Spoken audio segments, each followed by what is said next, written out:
আসসালামু আলাইকুম। শুরুতেই জানিয়ে দিব আজকের গুরুত্বপূর্ণ সংবাদ শিরোনাম। প্রথমে জানিয়ে দিব খামেনির জানাজায় হামলা হলে চরম প্রতিশোধ হুঁশিয়ারি তেহরানের। এবং জানিয়ে দিব খামেনির জানাজায় অংশ নিতে তেহরানে পৌঁছেছেন পাকিস্তানের সেনাপ্রধান। আরও জানিয়ে দিব যুক্তরাষ্ট্র অন্তর্বর্তী চুক্তি মেনে চলতে ব্যর্থ হলে জবাব দিতে প্রস্তুত ইরান। সর্বশেষ জানিয়ে দিব আলোচনার মধ্যে গালিবাব আরাকচিকে হত্যার ষড়যন্ত্র করে ইসরায়েল, যেভাবে তাদের রক্ষা করে যুক্তরাষ্ট্র। মধ্যপ্রাচ্যকে আবারও বিস্ফোরিত হতে যাচ্ছে নতুন সংঘাত। ইরানের সাবেক সর্বোচ্চ নেতা আয়াতুল্লাহ আলী খামেনির রাষ্ট্রীয় জানাজা শুরুর ঠিক আগ মুহূর্তে যুক্তরাষ্ট্র ও ইসরায়েলকে সরাসরি কঠোর হুঁশিয়ারি দিয়েছে তেহরান। ইরানের ঘোষণা, জানাজা চলাকালে দেশটির বিরুদ্ধে কোনো ধরনের সামরিক হামলা চালানো হলে তার জবাব হবে চরম এবং তাৎক্ষণিক। তাহলে কি শোকানুষ্ঠানকে ঘিরেও যুদ্ধের আশঙ্কা পুরোপুরি কাটেনি? বিস্তারিত জানাচ্ছি। ভারতীয় সংবাদ মাধ্যম আনন্দবাজার পত্রিকার প্রতিবেদনে বলা হয়েছে, ইরানের সশস্ত্র বাহিনীর সদর দপ্তর খাতাম আল আম্বিয়ার দায়িত্বপ্রাপ্ত কমান্ডার আলী আবদুল্লাহ বলেছেন, যুক্তরাষ্ট্র ও ইসরায়েল যেন কোনো ভুল পদক্ষেপ না নেয়। তার ভাষ্য অনুযায়ী দেশের বিরুদ্ধে যে কোনো হামলা বা আগ্রাসনের জবাব দিতে ইরানের সশস্ত্র বাহিনী সম্পূর্ণ প্রস্তুত রয়েছে। তিনি আরও দাবি করেন, জানাজা চলাকালে কোনো হামলা হলে তার কঠোর প্রতিশোধ নেওয়া হবে। উল্লেখ্য, প্রতিবেদনে বলা হয়েছে, গত ২৮ ফেব্রুয়ারি যুক্তরাষ্ট্রের নেতৃত্বে শুরু হওয়া সামরিক অভিযানের দিনই আয়াতুল্লাহ আলী খামেনি নিহত হন বলে ইরান দাবি করেছে। এরপর কয়েক মাস মরদেহ সংরক্ষণের পর রাজধানী তেহরানে শুরু হচ্ছে তার রাষ্ট্রীয় জানাজা। পরিকল্পনা অনুযায়ী তেহরান সহ মোট ৫টি শহরে বিভিন্ন ধাপে এই রাষ্ট্রীয় শোকানুষ্ঠান অনুষ্ঠিত হবে এবং আগামী ৯ জুলাই তার জন্মভূমি মাশহাদে দাফন সম্পূর্ণ হওয়ার কথা রয়েছে।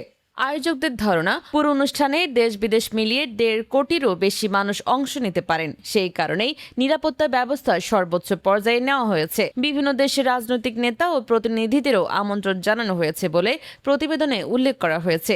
একই সময়ে আরেকটি গুরুত্বপূর্ণ তথ্য সামনে এসেছে। নিরাপত্তাজনিত কারণে যুদ্ধকালীন সময়ে নতুন সর্বোচ্চ নেতা হিসেবে নির্বাচিত হয়েছেন বলে যাকে ইরানি সূত্রগুলো উল্লেখ করছে, সেই মোস্তফা খামেনি গুরুতর আহত থাকায় বাবার জানাজায় সরাসরি উপস্থিত থাকবে না বলেও প্রতিবেদনে দাবি করা হয়েছে। তবে এসব তথ্যের স্বাধীন আন্তর্জাতিক যাচাই এখানে উল্লেখ করা হয়নি। কূটনৈতিক বিশ্লেষকদের একাংশের মতে, এই রাষ্ট্রীয় জানাজা শুধু একটি ধর্মীয় বা জাতীয় অনুষ্ঠান নয়, বরং এটি আন্তর্জাতিক অঙ্গনে ইরানের রাজনৈতিক অবস্থান, কূটনৈতিক বার্তা তুলে ধরারও একটি বড় মঞ্চে পরিণত হতে পারে। একই সঙ্গে যুক্তরাষ্ট্র স্বাধীনতা দিবসের রাষ্ট্রীয় আয়োজন চলায় দুই দেশের প্রতীকী অবস্থানও নতুন করে আলোচনায় এসেছে। এখন প্রশ্ন হচ্ছে, এই বিশাল রাষ্ট্রীয় শোকানুষ্ঠান কি শান্তিপূর্ণভাবেই শেষ হবে, নাকি মধ্যপ্রাচ্যের উত্তেজনা আবারও নতুন সামরিক সংকটের দিকে মোড় নেবে? পুরো বিশ্বের নজর এখন তেহরান, মাশহাদ এবং আগামী কয়েকদিনের ঘটনা প্রবাহের দিকে। ইরানের প্রয়াত সর্বোচ্চ নেতা আয়াতুল্লাহ আলী খামেনির রাষ্ট্রীয় জানাজাকে ঘিরে কি নতুন কূটনৈতিক বার্তা দিচ্ছে মুসলিম বিশ্ব? একে একে তেহরানে পৌঁছাতে শুরু করেছেন বিভিন্ন দেশের শীর্ষ নেতারা। এবার ইরানের রাজধানীতে পৌঁছেছেন পাকিস্তানের সেনাপ্রধান ফিল্ড মার্শাল আসিম মুনির। একই সঙ্গে দেশটির প্রধানমন্ত্রী শাহবাজ শরীফও উচ্চ পর্যায়ের প্রতিনিধি দল নিয়ে তেহরানের পথে রওনা হয়েছেন।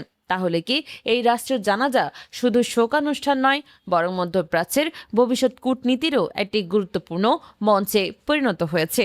আল জাজিরার তথ্য অনুযায়ী শুক্রবার তেহরানে পৌঁছানোর পর পাকিস্তানের সেনাপ্রধান ফিল্ড মার্শাল আসিম মুনিরকে স্বাগত জানান ইরানের প্রতিরক্ষা মন্ত্রী মজিদ ইবনে রেজা এবং স্বরাষ্ট্রমন্ত্রী এসকান্দর মোমেনি।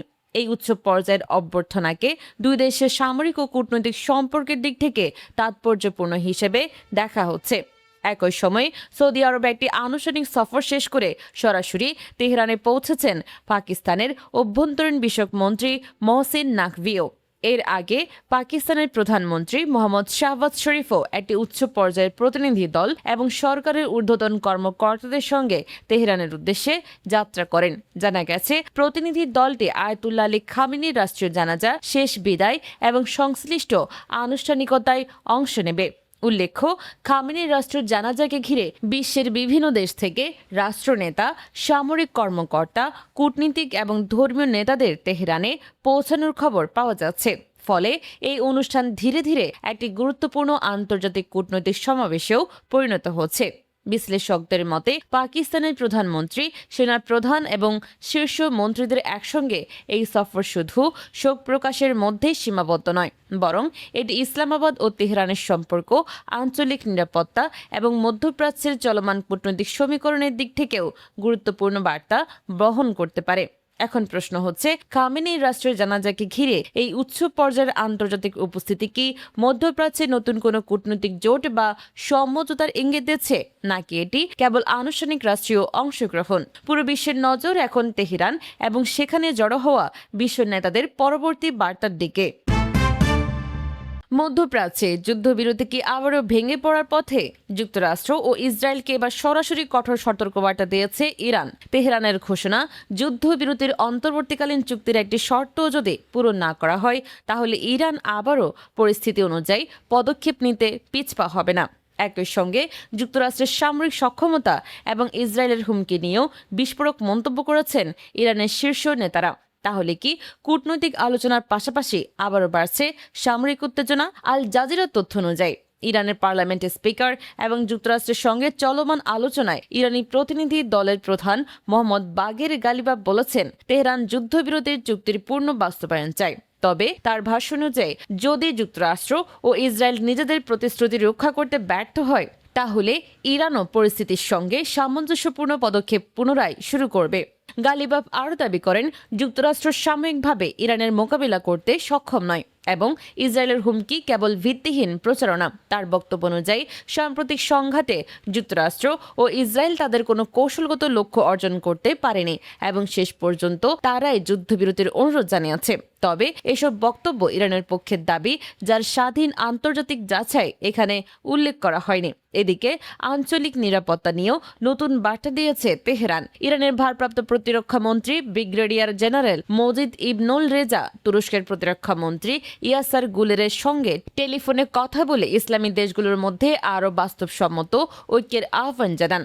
একই সঙ্গে তিনি ইরান ও তুরস্কের মধ্যে প্রতিরক্ষা এবং নিরাপত্তা সহযোগিতা আরও শক্তিশালী করার উপর গুরুত্ব আরোপ করেন। ইরানের প্রতিরক্ষা মন্ত্রণালয়ের তথ্য অনুযায়ী আলোচনায় আঞ্চলিক নিরাপত্তা পরিস্থিতি, ইরান যুক্তরাষ্ট্র যুদ্ধবিরতির বাস্তবায়ন এবং তেহরান আঙ্কারা সামরিক সহযোগিতা সম্প্রসারণের বিষয়গুলো গুরুত্ব পায়। ইবনুল রেজার ভাষ্য অনুযায়ী প্রতিবেশী দেশগুলোর অনুরোধে ইরান যুদ্ধবিরতি মেনে নিয়েছিল, তবে যুক্তরাষ্ট্রের অতীতের প্রতিশ্রুতি ভঙ্গের ইতিহাসের কারণে তেহরানের এখনও ওয়াশিংটনের উপর আস্থা নেই। তিনি আরও সতর্ক করে বলেন, চুক্তির কোনো লঙ্ঘন হলে তার জবাব দিতে ইরানের সশস্ত্র বাহিনী সম্পূর্ণ প্রস্তুত রয়েছে। বিশ্লেষকদের মতে একদিকে যুদ্ধবিরতি কার্যকর রাখার আলোচনা চলছে, অন্যদিকে পাল্টাপাল্টি সতর্কবার্তা এবং সামরিক প্রস্তুতির ঘোষণা প্রমাণ করছে যে মধ্যপ্রাচ্যের পরিস্থিতি এখন অত্যন্ত নাজুক। এখন প্রশ্ন হচ্ছে, এই যুদ্ধবিরতি কি সত্যি স্থায়ী শান্তির পথে এগোবে, নাকি অবিশ্বাস ও প্রতিশ্রুতি নিয়ে বিরোধ আবারও পুরো অঞ্চলকে নতুন সংঘাতের দিকে ঠেলে দেবে? পুরো বিশ্বের নজর এখন তেহরান, ওয়াশিংটন এবং মধ্যপ্রাচ্যের পরবর্তী কূটনৈতিক পদক্ষেপের দিকে। মধ্যপ্রাচ্যের যুদ্ধ কি শেষ মুহূর্তে আরও ভয়াবহ মোড় নিতে বসেছিল? যুদ্ধবিরতি ও শান্তি আলোচনা সবচেয়ে গুরুত্বপূর্ণ সময়ে ইরানের দুই শীর্ষ আলোচককে হত্যার সম্ভাব্য পরিকল্পনা নিয়ে উদ্বিগ্ন ছিল যুক্তরাষ্ট্র। এমনকি এই আশঙ্কায় তেহরানকে গোপনে সতর্কবার্তাও পাঠানো হয়েছিল বলে দাবি করেছে দ্য নিউ ইয়র্ক টাইমস। তাহলে কি কূটনৈতিক আলোচনার আড়ালে চলছিল আরেকটি গোপন সংঘর্ষ? বিস্তারিত জানাচ্ছে। দ্য নিউ ইয়র্ক টাইমসের প্রতিবেদনে বলা হয়েছে, যুদ্ধবিরতি কার্যকরের গুরুত্বপূর্ণ পর্যায়ে ইরানের পার্লামেন্টের স্পিকার মোহাম্মদ বাকের গালিবাব এবং পররাষ্ট্রমন্ত্রী আব্বাস আরাকচির নিরাপত্তা নিয়ে গভীর উদ্বেগ তৈরি হয়েছিল ওয়াশিংটনের মধ্যে। মার্কিন কর্মকর্তাদের আশঙ্কা ছিল এই দুই প্রধান আলোচক নিহত হলে যুক্তরাষ্ট্র ও ইরানের মধ্যকার অন্তর্বর্তী শান্তি চুক্তির পুরো প্রক্রিয়ায় ভেঙে পড়তে পারে এবং মধ্যপ্রাচ্যে আবারও পূর্ণমাত্রার সংঘাত শুরু হতে পারে।